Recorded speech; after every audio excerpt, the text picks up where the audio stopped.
তারেক রহমান এখন ক্ষমতার মধুচন্দ্রিমার সময় পার করছেন। এইমাত্র খবর হচ্ছে যে প্রেসিডেন্ট ডোনাল্ড ট্রাম্প তারেক রহমানকে অভিনন্দন জানিয়েছেন এবং বলেছেন যে পারস্পরিক শ্রদ্ধা এবং অভিন্ন স্বার্থের ভিত্তিতে কাজ করবে দুই দেশ।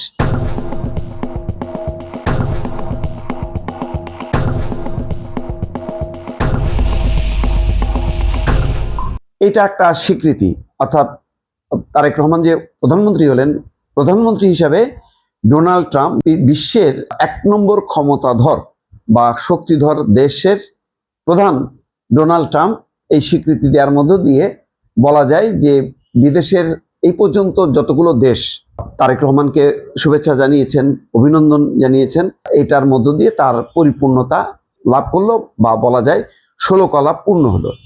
এটা একটা বড় স্বীকৃতি বলা যায়। কিন্তু গুরুত্বপূর্ণ হলো যে তারেক রহমানকে আমন্ত্রণ জানিয়েছে ভারত এবং পাকিস্তান, উভয় দুটি দেশ। এখন কোন দেশ আগে সফর করবে এটা নিয়ে ইতিমধ্যে কূটনীতিক এবং রাজনৈতিক মহলে নানা রকম বিশ্লেষণ হচ্ছে। স্বাভাবিকভাবে শেখ হাসিনা যে রীতি, সেই রীতি চালু করেছে যে আগে ভারত, সবার আগে ভারত। এখন তারেক রহমান কি করবে? সবার আগে ভারত নাকি পাকিস্তান? কোন দেশ সফর দিয়ে তিনি বিদেশ সফর শুরু করবেন প্রধানমন্ত্রী হিসাবে, এটি দিকে সবার নজর। কেন গুরুত্বপূর্ণ বিষয়টি? আগে ভারত কেন, আগে পাকিস্তান না কেন, অথবা আগে পাকিস্তান কেন? এর কারণ হলো এইটা দিয়ে সম্পর্কটা নির্ধারিত হয়, বা সম্পর্ক কোন দেশের সাথে কত গভীর, বা কোন দেশের সাথে ভবিষ্যতে বাংলাদেশ ঘনিষ্ঠভাবে কাজ করবে তার একটা মোটামুটি পরিমাপ করা হয়। যেমন মালদ্বীপের ক্ষেত্রে নিশ্চয়ই দেখেছেন, মুইজ্জু নির্বাচিত হওয়ার পর প্রথম সফর করলেন তিনি চীন সফর করেন, এবং এটি নিয়ে একটা উত্তেজনা তৈরি হয়েছে। কারণ এর আগের রেওয়াজ ছিল মালদ্বীপে যিনি প্রধান রাষ্ট্রপতি হবেন, নির্বাচিত হবেন, প্রথম তিনি ভারত সফর করবেন। একইভাবে নেপাল বলি, শ্রীলঙ্কা বলি, ভুটান বলি, এটা একটা নিয়ম যে প্রথমেই তারা আগে ভারত সফর করেন। অর্থাৎ ভারত হচ্ছে এই অঞ্চলের বড় শক্তি, সেটা প্রমাণ করা হয়। কিন্তু এবারের বাংলাদেশের ক্ষেত্রে কি হবে? বাংলাদেশের ক্ষেত্রে যে নানা রকম হিসাব নিকাশ, সেই হিসাব নিকাশ হচ্ছে এই যে বিএনপির প্রতি কোন রাষ্ট্রের সমর্থন ছিল এবার নির্বাচনের ক্ষেত্রে, এটা নিয়ে একটা কনফিউশন তৈরি হয়েছিল।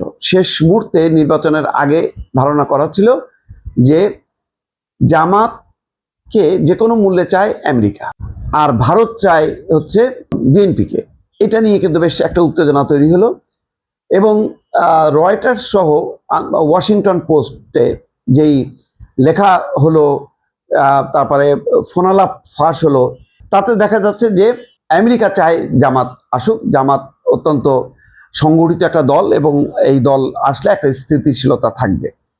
কিন্তু একই সঙ্গে প্রশ্ন উঠলো যে জামাত ক্ষমতা আসার সাথে সাথে অস্থিতিশীলতা, দুই দেশের মধ্যে পারস্পরিক যে সম্পর্ক, সেই সম্পর্কের একটা টানাপোড়েন শুরু হবে। সব মিলায় বেশ উত্তেজনাকর পরিস্থিতিতে পরে দেখা গেল যে আসলে বাংলাদেশে প্রধানমন্ত্রী হিসাবে তারেক রহমান নির্বাচিত হোক বা বিএনপি ক্ষমতা আসুক, এই চাওয়াটা ভারত এবং আমেরিকার যৌথভাবে। কারণ এই যৌথ শক্তি, একই সঙ্গে তারা চীনের বিরুদ্ধে, এখানে পাকিস্তানকে তারা কেউ গণ্য করছে না, কিন্তু চীনকে গণ্য করা হচ্ছে। বরাবর ভারত আগে বাংলাদেশের ঘনিষ্ঠ হলেও, শেখ হাসিনা ঘনিষ্ঠ হলেও, চীন কিন্তু সবসময় একটা প্রভাব ছিল। ওই প্রভাবটাও ডোনাল্ড ট্রাম্প সহ্য করছেন না। সেই কারণে খুব কৌশলগত কারণে ভারতের সাথে হঠাৎ করে দেখবেন যে বাণিজ্য চুক্তি হয়ে গেল, এবং তার যে ট্যারিফ প্রায় 19% নিয়ে আসলো, যেখানে 50-এর উপরে ছিল। তো এটাও ধারণা করা হয় যে ভারত এবং আমেরিকার এই বন্ধুত্ব একমাত্র কারণ হচ্ছে চীনকে ঠেকাও এবং বাংলাদেশকে কাছে রাখো। এবং বাংলাদেশের এই নির্বাচনের এইটা একটা ডিজাইন ছিল যে এই দুই দেশ যে কোনো মূল্যে হোক তারা সমর্থন দেবে, কিন্তু একটা ধোঁয়াশা তৈরি করে আসলে তারা একটা গেম খেললো। সেই গেমে এখন তারেক রহমান প্রধানমন্ত্রী হলেন বা বিএনপি নির্বাচিত হলেন, অবশ্যই জনগণের ভোটেই নির্বাচিত হয়েছেন, এবং একটু বিলম্বে হলেও ডোনাল্ড ট্রাম্প অভিনন্দন জানানোর মধ্য দিয়ে এক ধরনের স্বীকৃতি দেওয়া হলো। এখন নিশ্চয়ই ভূ রাজনীতি এই যে পরিবর্তনটা বা এই সমর্থনটা, এটা নানাভাবে এখন বিশ্লেষণ চলবে দর্শক।